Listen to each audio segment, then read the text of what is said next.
네, 오늘은 요한복음 말씀 보도록 하겠습니다. 요한복음 20장 말씀입니다.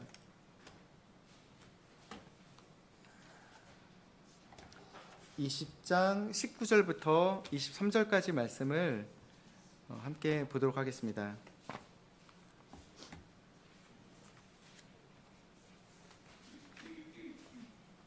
요한복음 20장 19절부터 23절까지 말씀입니다. 제가 대신 읽어드리도록 하겠습니다. 그 후에 바로 그날 곧 그 주의 첫날 저녁에 제자들이 유대인들을 두려워하여 모인 곳에서 문들을 닫았더니 예수님께서 오셔서 한가운데 서서 그들에게 이르시되 너희에게 평강이 있을지어다 하시니라. 그분께서 이렇게 말씀하신 후에 그들에게 자신의 손과 옆구리를 보이시더라. 이에 제자들이 주를 보고 반가워하더라. 예수님께서 다시 그들에게 이르시되 너희에게 평강이 있을지어다. 내 아버지께서 나를 보내신 것 같이 나도 너희를 보내노라 하시더라. 그분께서 이것을 말씀하신 후에 그들 위에 숨을 내쉬며 그들에게 이르시되 너희는 성령을 받으라. 누구의 죄들이든지 너희가 사면하면 그것들이 그들에게 사면되고 누구의 죄들이든지 너희가 그대로 두면 그것들이 그대로 있느니라 하시니라. 아멘. 네, 기도하고 말씀 보겠습니다. 하나님, 이 시간도 우리와 함께 계심에 감사합니다. 우리에게 말씀을 가르치사 우리가 밝히 알게 도와주시고 이 말씀 가운데에서 유익을 얻어 그 진리의 말씀을 순종하는 삶으로 살았을 때 주님께서 주시는 약속과 그 크신 하늘에서부터 오는 복들을 누릴 수 있게 도와주십시오. 예수님의 이름으로 기도드렸습니다. 아멘. 예. 오늘은 우리가 이번 달에 이 여러 가지 행사들이 있었는데 어떤 달인지 기억나시죠? 복음 그리고 선교에 대한 이 달이었습니다. 아직 끝난 게 아니니까 달이었습니다라고 말하기 좀 어렵네요. 달입니다. 네. 근데 우리가 이 복음에 대하여 생각했을 때 하나님께서 우리를 부르셨다는, 어떤 면에서는 구원으로 보았을 때에는 죄에서부터, 세상에서부터 우리를 불러주신 것이죠. 또한 우리가 더해졌을 때 교회에 더해졌기 때문에 교회라는 말의 그 어원적인 이름이 그 부르심을 받은 이들의 모임이기 때문에 우리는 어떠한 종류든 부르심을 받은 것입니다. 또한 우리가 복음에 대하여 생각했을 때 우리가 양심이 있기에 또한 믿음이 있기에 내 가족과 친구들을 생각할 때 하나님의 말씀을 생각했을 때 그들이 구원받아야 될 것을 알고 있기 때문에 어떤 면에서든 그들에게 복음을 전하기 위해 나아가야 하는 것이 있다는 것을 잘 알고 있습니다. 즉 부르심을 받았다는 것은 어딘가에서부터 나왔기 때문에 우리는 부르심을 받은 것이죠. 반대로 보내어졌다, 오늘의 말씀처럼요, 본문 가운데서 내가 아버지께서 나를 보내신 것처럼 제자들에게 말씀하시길 내가 또한 너희를 세상에 보낸다 이렇게 말씀하십니다. 즉 부르심을 받았다는 것은 우리가 어디로부터 나왔다는 입장에서 보았을 때는 부르심이겠고, 또한 우리가 보내어졌다는 것은 같은 의미로 나왔기 때문에 어딘가로 도착하고 나아가는 거겠죠. 지금 이런 면에서 같은 의미라는 것을 먼저 생각해 보게 됩니다. 이것을 생각할 때 먼저 중요한 것은 누가 나를 부르셨느냐 혹은 누가 나를 보내셨느냐일 것입니다. 본문에 보니 예수님께서 아버지께서 나를 보내신 것처럼 나도 너희를 보낸다고 말씀하셨습니다. 우리를 세상 가운데 복음을 위하여 보내신 이는 예수님이십니다. 우리가 사랑하고 신뢰하는 그분께서 우리의 이름을 알고 계시고 우리를 불러서 사용하고 계시다는 것입니다. 여러분 얼마나 감사하나요? 얼마나 기쁘나요? 주님께서 나 같은 존재를 또한 사용하실 수 있다는 것, 참 놀라운 일입니다. 우리는 오늘 이 본문들 가운데에서 이것들을 생각했을 때 좀 중요하게 여겨졌던 제 마음 가운데 여겨졌던 그 네 가지 단어들에 대한 혹은 표현들에 대해서 좀 나누고자 합니다. 처음 19절을 보게 되니 예수님께서 평강이 있으라라고 말씀하신 것을 우리는 주목해 보게 됩니다. 또한 21절에서는 내 아버지께서 나를 보내신 것 같이 나도 너희를 보내노라라고 보내신다는 그런 표현을 발견하게 됩니다. 그 뒤에 22절에서는 너희는 성령을 받으라. 성령님이라는 그 단어를 우리는 발견하게 됩니다. 또한 23절에서는 누구의 죄들이든지 너희가 사면하면 그 죄의 사면에 대한 사역이 우리와 엮여져 있다는 것을 우리는 보게 됩니다. 하나하나 좀 보기를 원합니다. 먼저 우리가 보았던 그 평강이라는 단어를 생각해 보게 되면 성경에서 주체적으로 크게 드러났던 첫 번째 사용 용례는 사사기 6장에 나와 있습니다. 사사기 6장을 보시게 되면 한번 같이 보시겠습니다. 사사기 6장, 우리가 아는 유명한 기드온의 이야기가 나옵니다. 사사기 6장 11절부터 24절까지의 내용을 한번 보시면, 주의 천사가 아비에셀 사람 요아스에게 속한 오브라에 있는 상수리 나무 밑에 앉았는데, 그의 아들 기드온이 미디안 족속에게서 밀을 숨기기 위해 포도즙 틀 곁에서 그것을 타작하였더라. 주의 천사가 기드온에게 나타나 그에게 이르되 너 강한 용사여, 주께서 너와 함께 계시도다 하더라. 이에 기드온이 그에게 이르되 오 내 주여, 주께서 우리와 함께 계시면 어찌하여 이 모든 일이 우리에게 닥쳤나이까?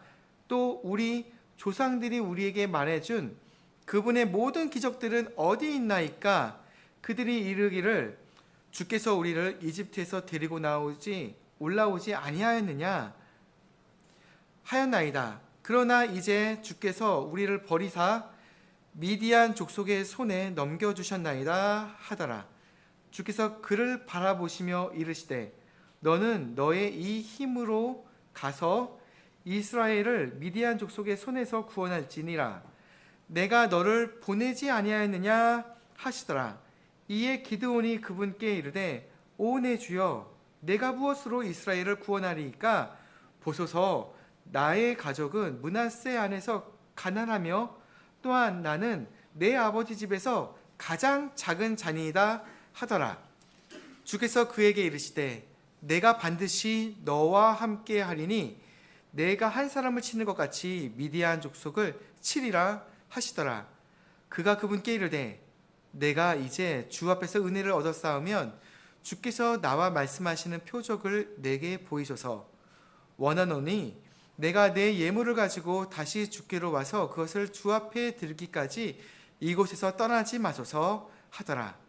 이에 그분께서 이르되 내가 다시 올 때까지 내가 머물리라 하시더라. 이에 기드온이 안으로 가서 염소 새끼 한 마리를 예비하고 밀가루 1에바로 누룩 없는 납작한 빵을 만들고 고기를 바구니에 담고 국을 냄비에 담아서 그것을 상수리 나무 밑에 있는 그분께로 가져다가 드렸더라. 하나님의 천사가 그에게 이르되 고기와 누룩 없는 납작한 빵을 가져다가 이 반석 위에 놓고 국을 쏟으라 하시더라. 이에 그가 그렇게 하더라. 그때에 주의 천사가 자기 손에 잡은 지팡이 끝을 내밀어 고기와 누룩 없는 납작한 빵에 대니 그 반석에서 불이 나와 고기와 누룩 없는 납작한 빵을 살랐더라. 그때 주의 천사는 그의 시야에서 떠나 보이지 아니하더라. 이에 기드온이 그가 주의 천사임을 깨닫고는 이르되 오 주 하나님이여, 슬프니이다. 이는 내가 주의 천사를 대면하여 보았기 때문이다 하더라. 주께서 그에게 이르시되 내게 평강이 있을지어다. 두려워 말라.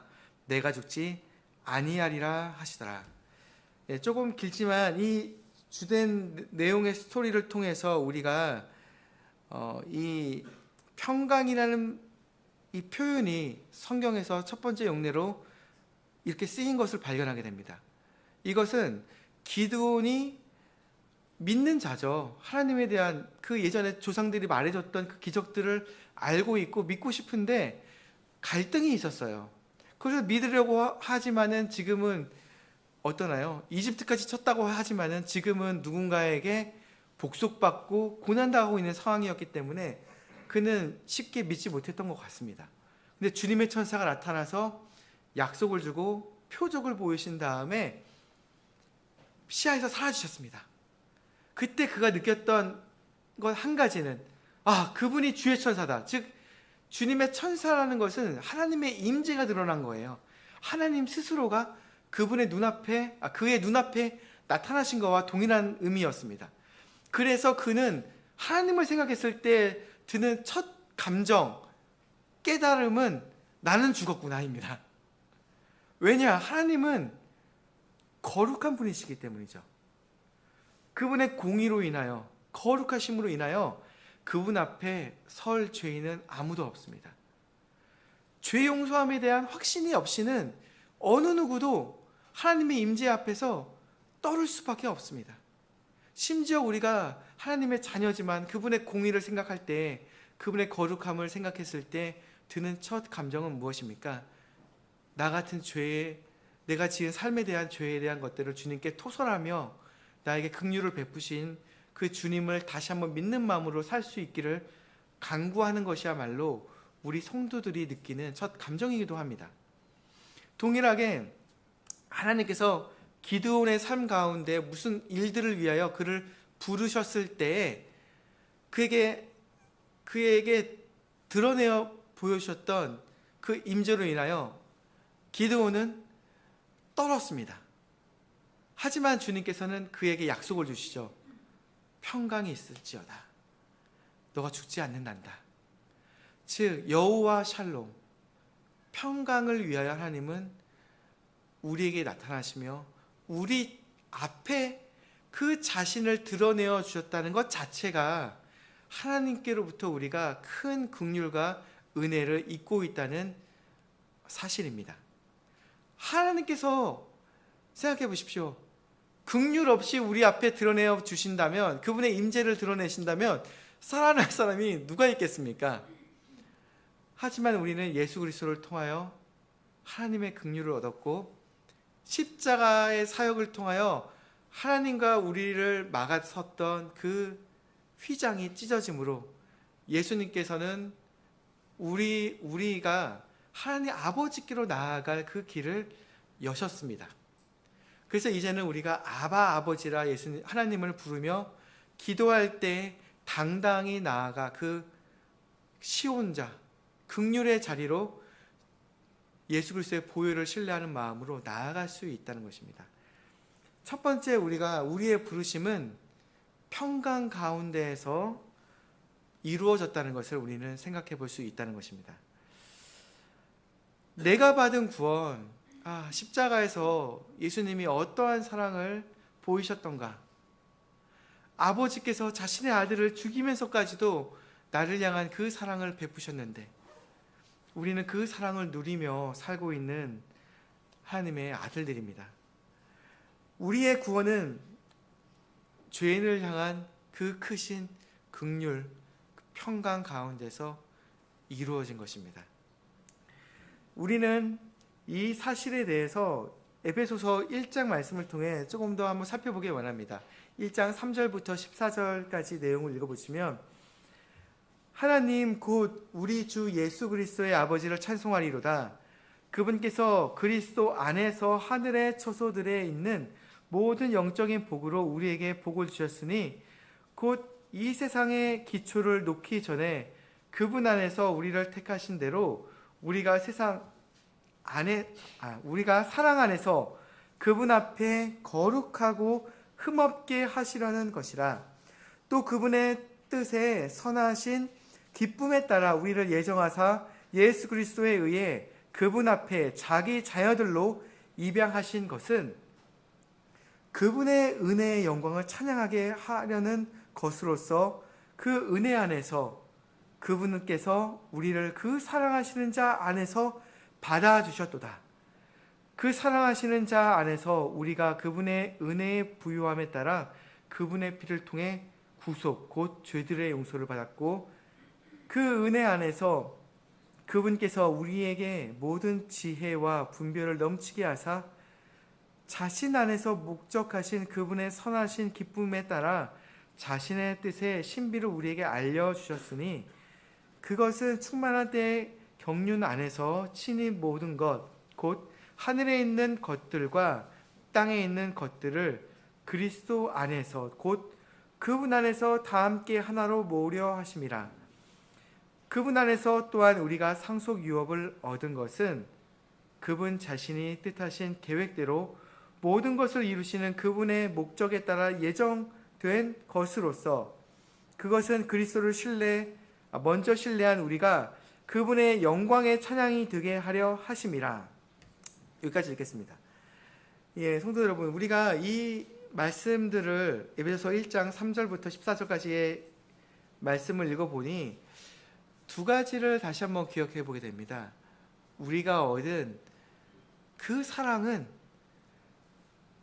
꼭 이렇게 어떻게 말할까요? 그 예수 그리스도를 바라보심으로 아버지께서 우리를 바라보고 계시다는 것입니다. 우리가 그런 거 있죠, 여러분. 그 태양을 직접 눈으로 볼 수가 없잖아요. 그래서 옛날에 뭐 일식이다 그러면 뭘 준비하시죠? 셀로판지 같은 거에 그런 거 준비해가지고 우리가 막 이렇게 쳐다보면서 했던 것들이, 검은 종이를 쳐다봤던 것들을 생각이 듭니다.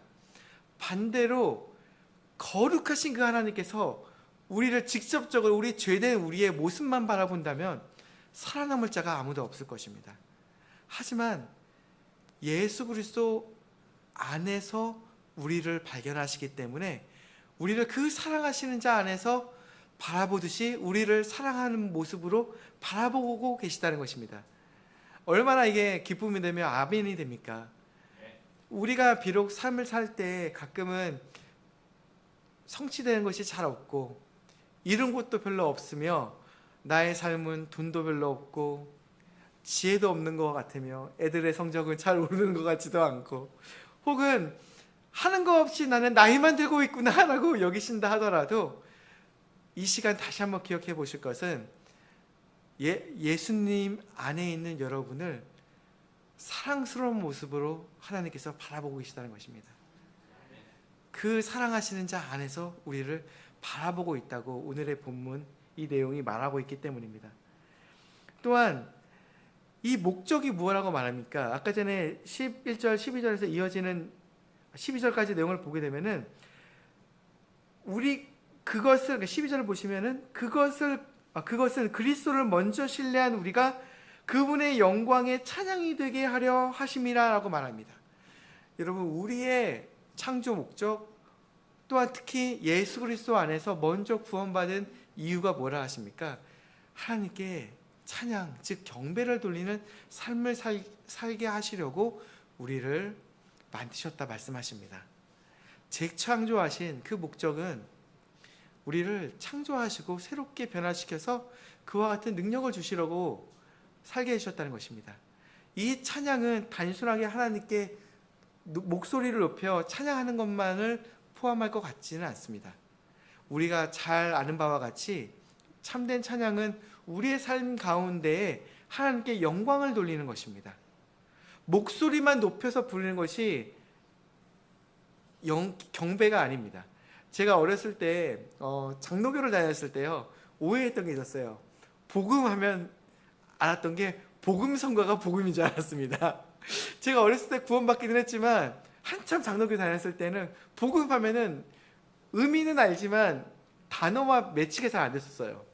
그래서 복음하면은 그냥 복음성가만 하는구나 이렇게 생각했었습니다. 아마 이렇게 웃으시는 분들은 아마 그런 경험들이 있었던 것 같아요.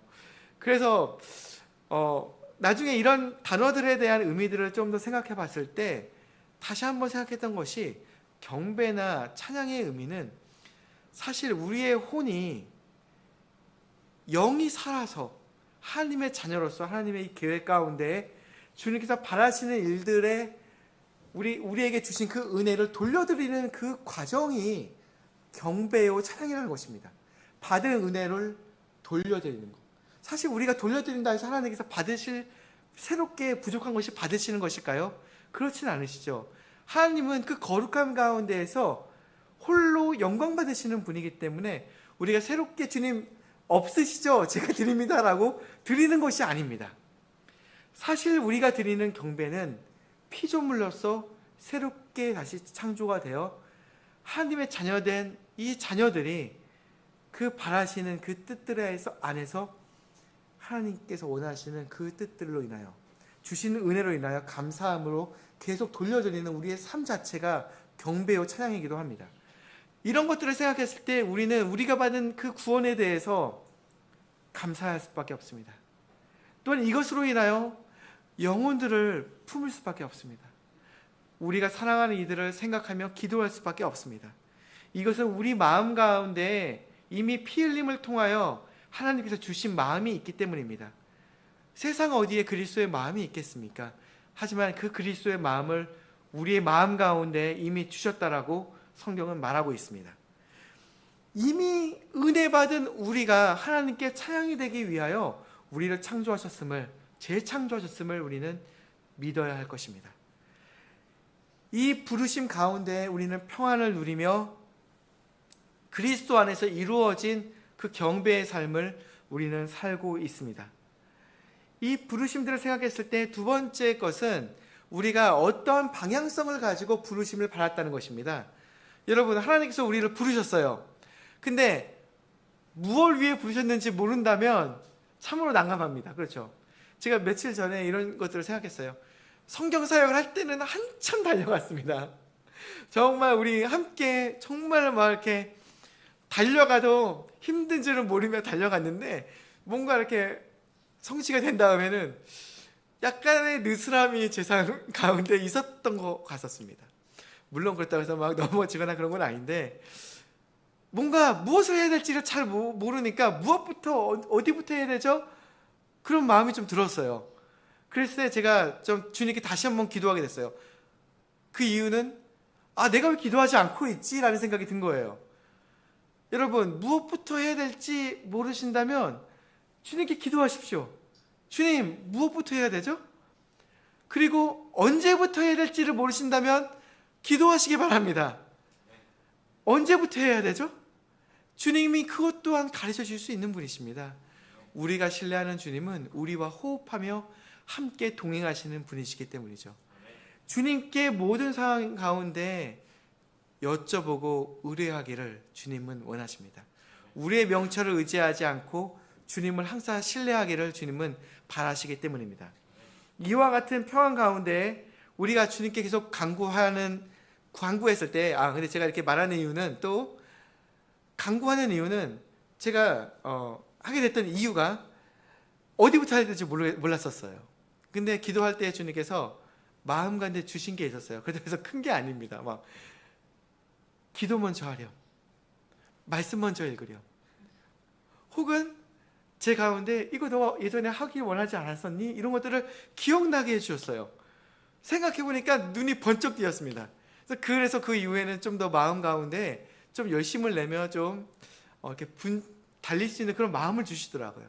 여러분, 우리 마음 가운데 복음에 대한 열정이 없다면 주님께 간구하시기 바랍니다.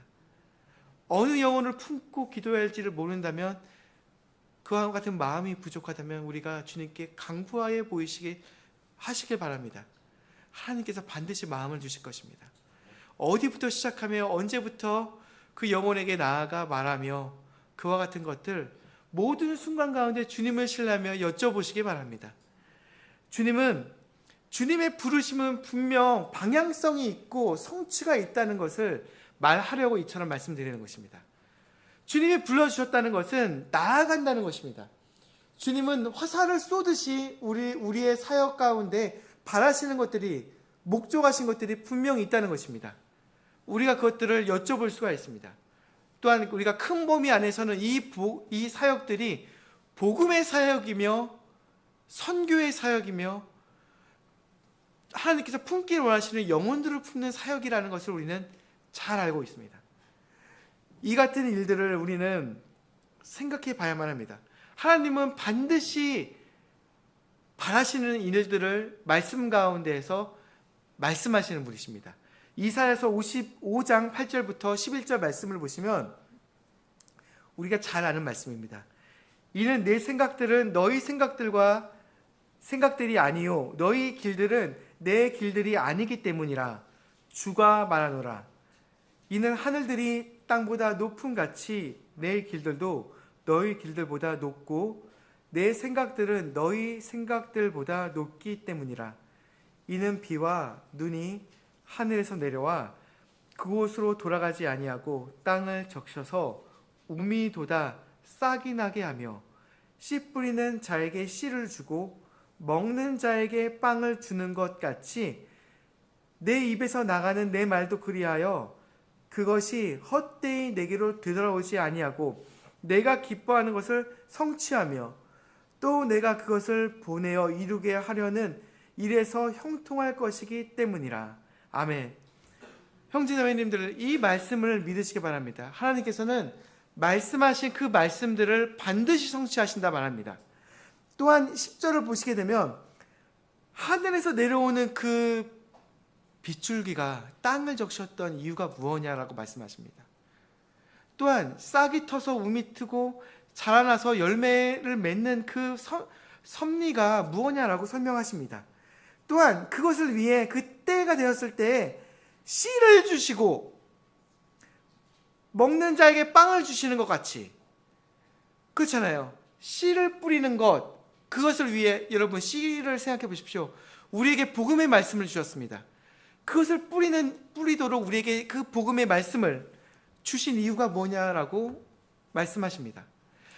뿌렸을 때 그것들이 자라나 열매를 맺어 빵을 먹게 되는 그때가 있음을 기억나게 하십니다.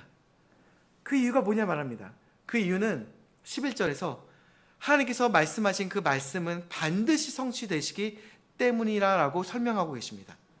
하나님께서 하신 말씀은 반드시 성취됩니다. 그러므로 우리가 복음 사역에 있어서 형제자매를 교회로 인도하는 데 있어서 여러분 걱정하지 않고 그 일들을 기도하시고 착수하시기 바랍니다. 하나님께서는 반드시 성취할 것이니 씨를 뿌리며 또한 그 때를 기다려서 일들에 순종하면 반드시 이루실 것을 이 말씀을 통해서 우리에게 가르치고 계시기 때문입니다. 하나님의 말씀은 반드시 성취함이 있습니다. 하나님께서 하신 약속들은 반드시 열매를 맺습니다. 그 약속들이 예수 그리스도 안에서 모두 우리의 것입니다. 여러분, 우리에게 허락된 그 약속들을 우리가 믿는 마음으로 에베소서나 빌립보서를 한번 읽어보시기 바랍니다. 우리가 더욱 믿는 마음으로 하늘에 오르며 그 계신 또한 오르신 그 예수 그리스도가 또한 이미 오르셔서 우리를 위해 중보하시는 그리스도가 우리를 위하여 계시고 그렇기 때문에 모든 약속이 우리 거라고 선포하고 있습니다. 우리는 우리의 부르심은 반드시 말씀과 함께 나아갔을 때 성취함이 있을 것이라는 믿음을 가지고 있습니다. 이것들로 인하여 하나님께 감사드립니다. 다음으로 우리가 생각할 것은 우리의 부르심에는 성령님의 인도가 필요하다는 것입니다. 주님께서 자신의 숨을 그들 위로 우리가 이해하기는 어렵지만 부르시면서 성령을 받으라라고 말씀하셨습니다. 제가 이것들을 자세하게 이것입니다라고 분명하게 설명하기는 어렵지만 한 가지 좀 생각해 볼 수 있는 것은 숨을 부은다는 것은 무엇일까요? 어떤 대상에게 분다는 것은 하나님이신 그 아들 하나님께서 숨을 부르신다는 것은 무엇을 말할까요? 이것은 두 번째 아담, 마지막 아담이신 그리스도께서 우리 성도들에게 성령을 주신다는 것, 생명을 주신다는 그 모형을 정확하게 담고 있습니다. 첫 번째 아담에게 하나님 아버지께서 숨을 불어주셨습니다. 그랬을 때 그가 살아있는 혼이 되었습니다. 하나님과 동행하며 움직이며 살아서 하나님의 일들을 순종하며 행하는 존재가 되었습니다. 여러분, 복잡하게 생각할 것 없이 하나님께서 우리에게 성령님을 주신 이유가 무엇이나요?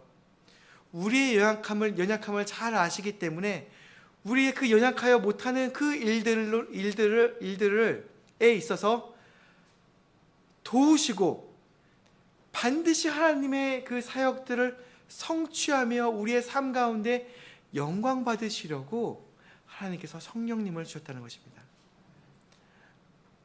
우리는 연약합니다. 차마 넘어질 때도 많습니다. 하지만 기억할 것은 크고 뛰어나시며 위대하신 그 하나님께서 내 안에 내주하고 계시다는 것입니다. 어떤 신학자는 이런 표현들을 했어요. 내주하심이 왜 그러한가에 대해서 설명하면서, 우리가 집을 사실 경우가 있잖아요. 이사 가실 때가 있습니다. 집을 여러분 계약하시고 그 당일에 잔금을 치르시잖아요. 그죠? 돈만 내시면은 그게 내 집이 되시나요? 아니죠. 중요한 게 남았어요. 그죠? 뭐 해야 되죠? 돈 잔금 치른 다음에 얼른 네? 등기하는 거는 어떻게 보면 등기하는 것, 네, 그것도 중요합니다. 뭐냐면 두 가지를 다 말씀드리겠습니다. 그 앞에 하는 중요한 거는 뭐 하잖아요? 이삿짐을 얼른 집어넣어야죠. 그죠? 내 집이라는 거 영역 표시를 해야 됩니다. 그죠? 법적으로도 두 가지가 필요합니다. 값을 치러서 등기를 해서 꽝 하고 도장을 찍는 거, 인을 친다고 말하죠. 성령님께서 우리 안에 인을 치셨다라고 말합니다. 내 거다. 정읍이는 내 거다. 성도 여러분을 보면서도 얘는 내 거야 라고 하나님이 인을 치신 겁니다. 하나님께서 이게, 우리 어린아이들은 모를 수 있는데 우리가 어렸을 때 그죠? 혀를 떼면서 찜 하는 거, 침을 바르면 누가 먹겠습니까? 동일하게 하나님께서 어느 누구도 건드리지 못하게 찜을 하신 겁니다. 우리를 향한 하나님의 사랑에서 누가 우리를 떼놓겠느냐라고 말씀하십니다. 하나님께서 인을 치신 겁니다. 또한 그냥 가만히 얘는 내 거야 라고 선포하신 걸로 끝나셨나요? 아닙니다. 내 성전이란다, 내 집이란다 라고 영역 표시를 하시려고 내 안에 성령님을 보내셔서 하나님께서 내 안에 거주하고 계십니다. 법적으로도 되게 중요합니다. 내가 돈을 내고서 도장만 찍고 물건을 안 내면요, 반쪽만 성공이 된 거예요. 혹은 누가 이삿짐을 안 뺐어요. 그러면 함부로 뺄 수 있나요? 못 뺍니다. 그죠? 못 빼요. 법적으로 그게 내 물건이 아닌 것들을 빼기가 어려워요. 왜냐하면 그 사람의 물건이 있기 때문에요. 두 가지가 항상 법적으로 존재하는 것이 어떻게 보면 이 성경과도 매우 면밀하게 잘 설명되고 있습니다. 하나님께서 내 거라고 선포하신 것만이 아니라 하나님께서 실제적으로 내 안에 거주하시면서 나를 사셨습니다. 얘는 내 거야. 하나님이 내 안에 거주하신다면 어느 누가 그 자리에 비집고 들어와 하나님을 쫓아낼 수 있겠습니까?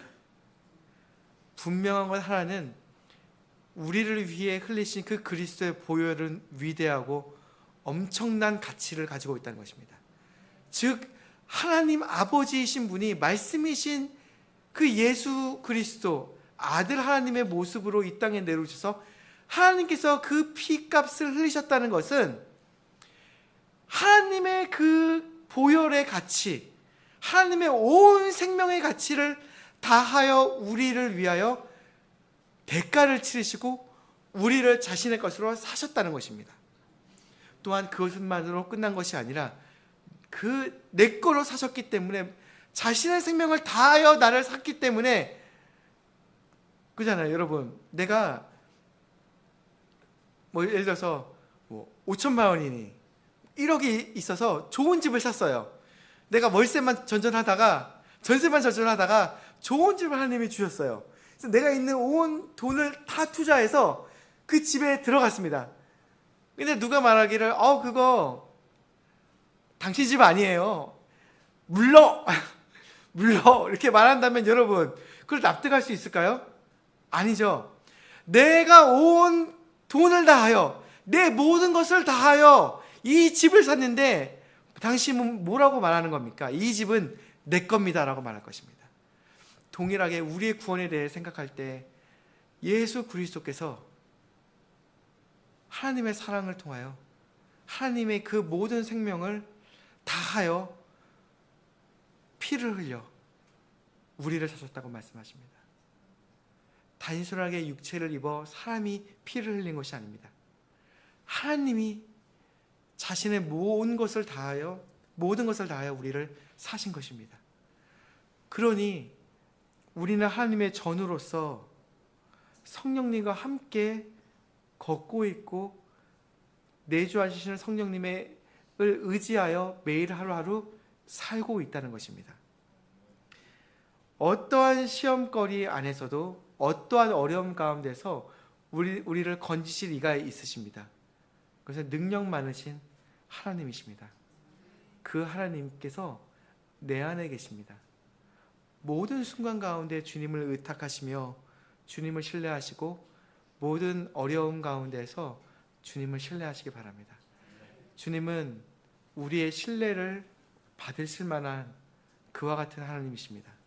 우리가 신뢰할 만한 분이십니다. 네 번째는 이 우리의 부르심은 죄인의 구원의 사역과 연관되어 있다는 것을 생각해 보게 됩니다. 누구의 죄들이든지 너희가 사면하면 그것들이 그들에게 사면되고 누구의 죄들이든지 너희가 그대로 두면 그것들이 그대로 있느니라 하시니라. 여러분 이 말 자체는 좀 오해가 없었으면 좋겠습니다. 신학적으로 너무 어렵게 접근하는 것보다 여러분 한번 23절이 우리 안에 성취됐다라고 생각하신다면 그 다음 구절은 쉽게 이해가 됩니다. 왜냐? 23절에서는 성령님이 우리 안에 거주하심을 말씀하고 있기 때문입니다. 우리 안에 거주하는 성령님의 사역을 통하여 하나님께서는 이 복음의 사역 가운데 우리를 동참시켜 주셨다는 것입니다. 우리의 능력으로 영혼들을 구원하는 것이 아닙니다. 아니죠. 우리가 뭔 능력이 있습니까? 매번 저 또한도 이렇게 말씀을 전하면서도 이렇게 말이 어눌할 때가 많은데요. 어떻게 내 능력으로 사람을 구원하겠습니까? 사람을 구원하는 것은 성령님의 능력이며 하나님의 권능이며 말씀의 권능입니다.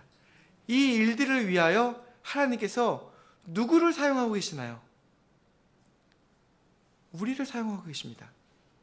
성령과 동행하는 우리를 사용하고 계십니다. 그렇기 때문에 우리가 입을 열어 내뱉는 하나님의 말씀들을 통하여 하나님이 일을 하시고요. 내가 기도하고 전하는 이 하나의 전도지를 통하여 하나님께서 일하실 수 있다는 것입니다. 저는 너무나도 많은 이야기들을 들어본 적이 있습니다. 어떤 경우에서 옛날에 리 라브슨 박사님이라는 분이 그 교회 어떤 성도가 큰 교회를 큰 배를 타고 간 적이 있었다고 합니다. 그래서 큰 배에서 여행을 가는 배였다고 합니다. 근데 그 배를 탔을 때 어떤 사람들에게 전도를 하고 싶어서 전도지를 주머니에 가지고 있었는데 어떤 사람이 좀 외롭게 바다만 망망대해를 바라보고 있는 사람이 있더래요. 그래서 전도지를 딱 들고서 딱 드렸다고 합니다. 예수님 믿으세요 이렇게 말하면서 줬다고 합니다.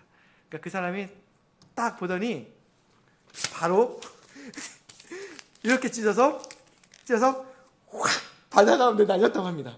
그래서 그분은 그래도 실망 좀 했지만은 다시 그냥 방에 들어갔대요. 근데 놀라운 일이 있었다고 합니다. 그것을 갈기갈기 찢었던 사람이 전도지 하나가 일부분이 남아 있었는데 옷에 붙어 있었던 거예요. 그래가지고 옷을 벗은 다음에 코트를 벗어서 딱 거는 순간 탁 이걸 떼본 거예요. 하나가요 영원, 뒤에가 하나님 써있더래요. 여러분 사람이 하는 행동들 걱정하지 않으시기 바랍니다. 그 사람이 그걸 보고 머리에 꽂혀버렸습니다. 그가 그 마음을 지울 수가 없어서 내가 어떻게 해야지 이게 영혼의 문제를 풀 수 있을까? 그가 말했던 그 구원에 대한 것이 무엇인가를 놓칠 수가 없어서 그 영혼이 이거를 들고 배를 찾아다니면서 그 사람을 찾기 시작했다고 합니다. 그래서 그를 만나서 복음을 받아 구원받았다고 합니다. 제가 아는 어떤 한 영혼은요, 크라운 칼리지에서 어떤 학생이 전도를 하다가 그 사람들이 전도지를 던져버리잖아요. 땅에 놓아진 거예요. 근데 한 영혼이 길을 걷다가 땅에 떨어진 그 전도지를 보고 들고서 교회를 찾아왔습니다. 그래서 구원받았어요. 그래서 그 다음에 크라운 칼리지 학생들끼리 절대 땅에 떨어진 전도지에 죽지 마라. 땅에 떨어진 전도지에 죽지 마. 하나님이 일하실 수 있다. 우리끼리 막 그랬었습니다. 여러분, 우리가 하는 행동들, 전도할 때 쉽게 상처받기도 하고 사람들이 거절하기도 하고 그걸로 인해 내 마음이 낙담하거나 좁아질 수 있는데, 우리가 다시 한번 이 말씀들을 기억할 때 다시 한번 기억해야 할 것은, 하나님께서는 우리를 불러주셨는데 목적이 있다는 거예요. 이 복음 사역 가운데 우리를 불러주셨고, 단순하게 이 일들만을 위하여 불러주신 것이 아니라 하나님의 사랑받는 자 안에서 우리를 사랑하시는 모습으로 우리를 하나님의 자녀로 삼아주시고 내주하시며 성령님을 주셨고요. 이 일들을 통하여 우리가 움직이며 행동할 때 이 모든 것들이 하나님께서 일하시는 통로가 된다는 것입니다.